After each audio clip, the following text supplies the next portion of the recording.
Bienvenue à tous sur cette nouvelle vidéo où nous allons aujourd'hui voir un outil très intéressant, on va dire qui ne va pas remplacer mais qui peut être également très utile, que vous pouvez également utiliser dans votre publication lorsqu'il s'agit de l'analyse factorielle. Alors au lieu de faire une analyse factorielle, récemment on a commencé à discuter, parler beaucoup de ce qu'on appelle les réseaux de neurones. Les réseaux de neurones sont très intéressants parce qu'ils vous permettent d'effectuer une visualisation vraiment graphique très intuitive de la relation entre les items. Vous allez voir, très facile l'utilisation sur JASP. Je vais revenir avec une nouvelle vidéo où je vais discuter un tout petit peu la théorie derrière ce concept. Mais aujourd'hui, on va faire juste une démonstration. Vous allez voir, très pratique, très facile sur JASP. Alors, première chose à faire, c'est bien sûr d'installer ce module qui s'appelle réseau. Alors si vous n'avez pas la même chose toujours sur JASP, vous cliquez sur le plus et vous cherchez réseau si vous avez la version en français, network si vous avez la version en anglais. Et bien sûr directement vous pouvez l'utiliser après avoir bien sûr importé un fichier. Alors moi je vais importer un petit fichier, un fichier où j'ai quelques variables.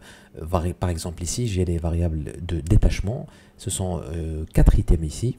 Donc normalement dans l'analyse factorielle bien sûr, il faut que ces 4 items se regroupent ensemble. C'est ça l'idée.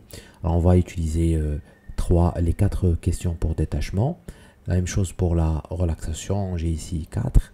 Pour la maîtrise mastery, j'ai 5 jusqu'à MAS 5.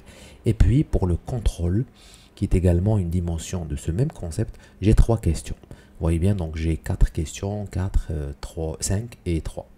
Donc, au lieu d'utiliser une analyse factorielle, comme il est bien sûr coutume et habituel à faire, on va passer par ce réseau de neurones. Alors, vous cliquez juste sur réseau et vous choisissez, vous avez deux options, bayésien ou bien network analysis classique. Donc, vous cliquez dessus, très facile sur JASP, et vous allez sélectionner les variables jusqu'à, bien sûr, la dernière variable que vous avez.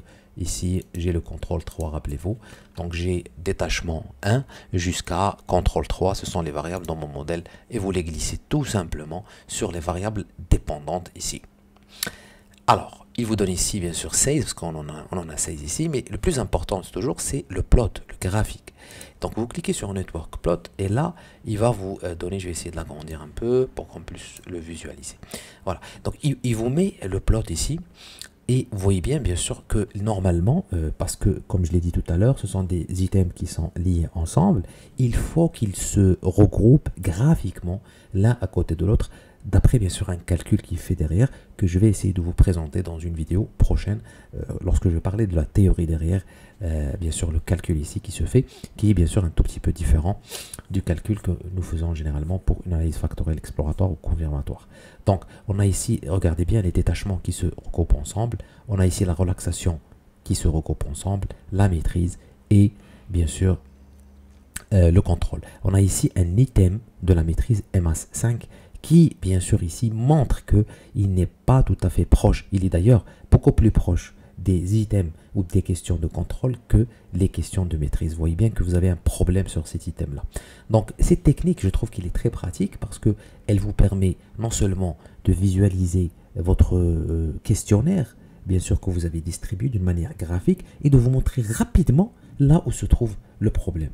Vous voyez bien que dans notre cas, c'est cette question qui est problématique. Une deuxième utilité du réseau de network, c'est bien sûr du network, pardon, le réseau de neurones, c'est la capacité d'utiliser une variable de split, c'est-à-dire qu'on peut distribuer ce même réseau en deux groupes. Et ça, c'est très pratique.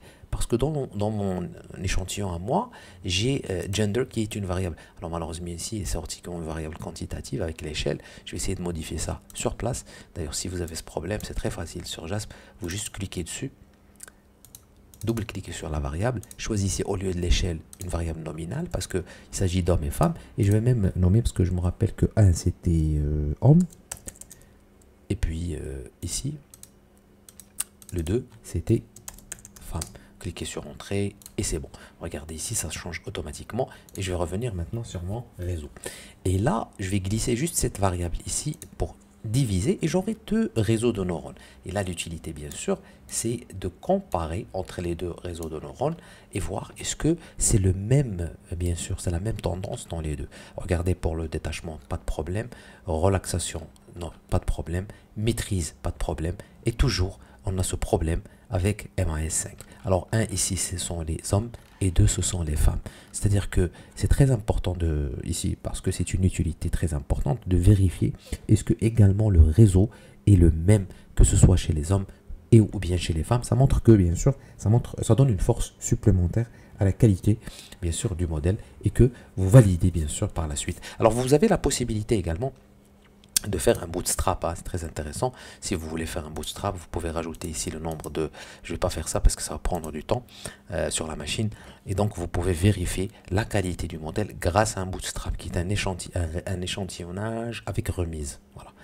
Et puis, bien sûr, vous pouvez avoir des tables statistiques qui vous montrent, bien sûr, que vous pourrez rapporter. Ce sont des éléments qu'on rapporte pour ce type de réseau. Mais je ne vais pas en parler parce que je vais empiéter sur la vidéo de l'explication théorique, bien sûr, derrière tout ça. Ça va être compliqué d'expliquer tout ça aujourd'hui.